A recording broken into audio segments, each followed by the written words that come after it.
Salut les gars and welcome back to my channel. So I've been in France for more than a year now. It's very exciting. And when I came, there were definitely quite a few culture shocks that I experienced. Luckily I settled in quite well, but yeah. So today I'm going to talk about the differences between French and Australian culture. First of all, the biggest thing I noticed when I first arrived was customs. Now in Australia we are very strict about what we bring into the country. We have to declare everything on the form when you first arrive and everything's capped and da. In France, they are so chill, so that definitely shocked me. Then of course, food. Everyone always asks me here like, what's Australian cuisine? I don't know if I'm just really uncultured or I don't really know. But the only like Australian food I can think of is like a sausage sizzle or pavlova. But I mean, apparently everyone has barbecues, so sausage sizzle is euroaussie, I guess, in that case. But yeah, here in French, food is a very big thing. Cheese is definitely not a stereotype. Everybody eats cheese like all day, every day.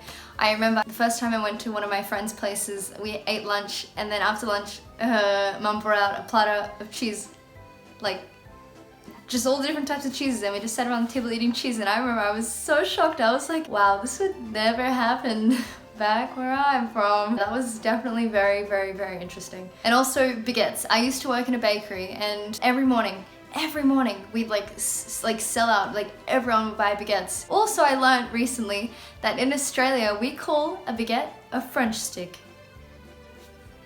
What? Since when? But anyway, fun fact. Transport. Okay, this was definitely a big shock. I used to think that trains and stuff in Sydney were very expensive. I mean, I used to think $4 getting a train. I was like, whew, that's a little pricey, you know, with the Opal card and everything. But then I came to Europe, and yeah, the trains in France are ridiculously expensive. If you want to go anywhere, you need to make sure you use Ouigo, because if you don't, you're gonna be paying a lot of money. I mean, the cheapest train ticket I could find to go to Paris is like 16 euros, and that's with the Ouigo. And 16 euros is like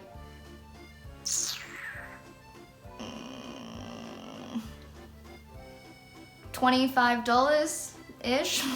And that's like a 2-hour train, less than. Also, the hire bikes. Now, I know in Sydney that we tried it for a second, but I feel like it really didn't work out. I mean, I don't really think Sydney is really the best city for bikes anyway. Europe is definitely made for bikes. Here in Lyon, we have the Vélo, and literally they have the stations all around the city. You just get the app. I mean, there's a station right next to uni. Everyone comes to uni on the bikes. Everyone has their own bike. We also have the trottinettes. So like the electric scooters, they haven't hit Australia, I don't think. But yeah, you just download the app, like the Lime or whatever. There's lots of different brands. You just see everyone whizzing around.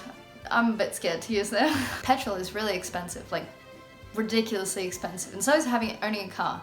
So I feel like it's gonna be a very long time before I drive here. Oh, and also, oh my goodness, I keep forgetting. Everyone here drives manual cars. In Australia, I feel like everyone's driving automatic, and there's the few rare specimens that drive manual. But yeah, everyone here drives manual. Oh, French fashion. When I came here on my first day of uni, I really felt like I didn't dress the part. I felt a bit out of place. I literally just wore jeans and a shirt. And I was like, oh damn, they are just so fashionable. And berets are not a stereotype. People actually wear berets, and they always wear their fancy coats and everything like that. And I mean, in Australia, I feel like we're very laid back and very chill. And I'm always very comfortable in Australia. But as soon as I came here, I was like, okay, gotta up my game, you know? I try. Obviously, a big culture shock and a big difference is the language. The good thing about Australia is you go anywhere and everyone speaks English, whereas if you come here, everyone will speak English in the big cities, but as soon as you go anywhere smaller, people may still speak English, just not as well. But it's interesting. It's a cultural experience. Ah, okay. This smoking culture. Whew.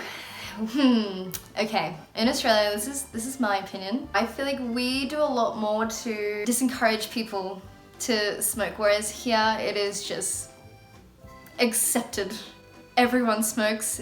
That's also not a stereotype. It's not a cliche. Everyone smokes. At uni, you go out on any break and there is just students standing everywhere. They have ashtrays like every 2 meters. Also, I feel like smoking in Australia, it's banned almost everywhere. Whereas here, like you can smoke anywhere really. I mean, of course you can't smoke in the classrooms, but like, yeah, it's pretty free. Also, we sell tobacco and stuff in supermarkets, whereas here they don't sell that. They sell it in tobacco stores. And then coming on to alcohol.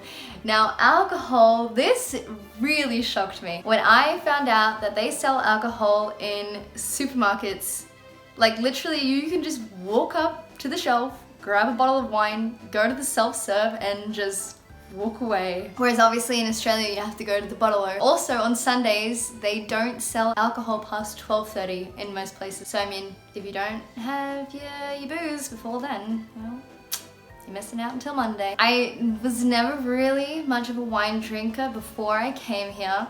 But here, you can buy the cheapest wine just from Lidl and it'll be like €2 and you'll have a great time.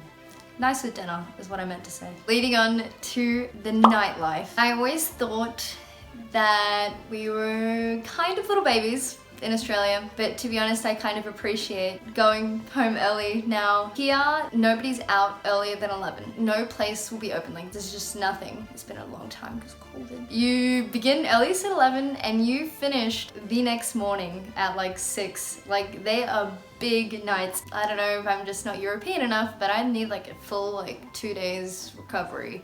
When it comes to schooling, that was also obviously very different.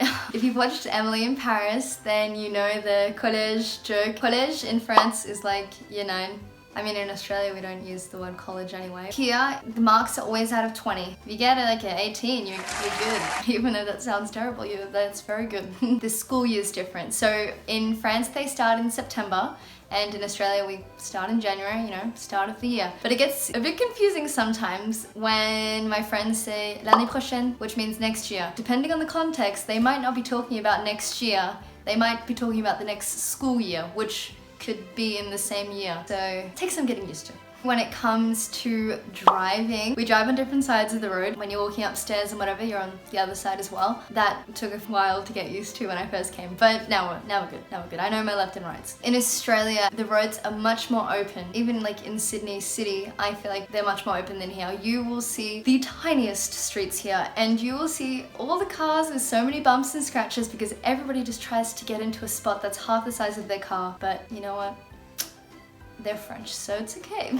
Getting your driver's license, I'm very shocked. I have very few friends that actually have their license because in Australia, obviously we can get our L's when we're 16 and then our P's when we're 17 and we can drive by ourselves. But here, you can't get it until you're 18. I think the ones that are really motivated get it when they're 18. I feel like, yeah, a lot of people just don't get it. Also, when you're in the city, you don't really need to drive. The transport's really good. They've got buses, trains, trams, metro, you've got it all. You really don't need a car. Plus, you've got the bikes and the trottinettes, so you're good. Jobs. Wow. Okay. Obviously in Australia we can start working when we're 14 or 14 and 9 months. That's what I did. I mean, I had a job up until I moved. For me that was very normal. And then I came here. And even with all my experience, I struggled so long trying to find a job. Hiring young people apparently is not something they really like to do. Yeah, finding a job here when you're young I feel like is quite difficult and that was quite shocking. But that's why they have the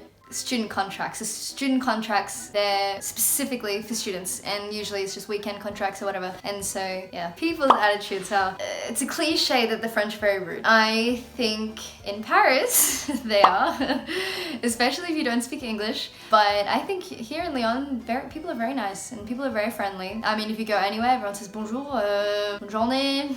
In Australia, I feel like everyone's very laid back and everyone's always very helpful, especially customer service on the phone. And I remember when I first got back and I called MyGov, they were so nice to me.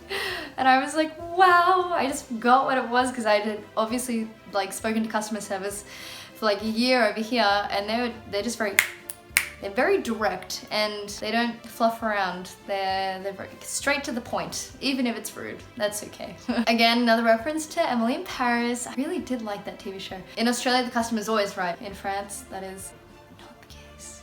big shock is the administration. I haven't really had to deal with much administration in Australia. Like when I got my passport and all that sort of stuff, they were pretty fast. In France, oh my god.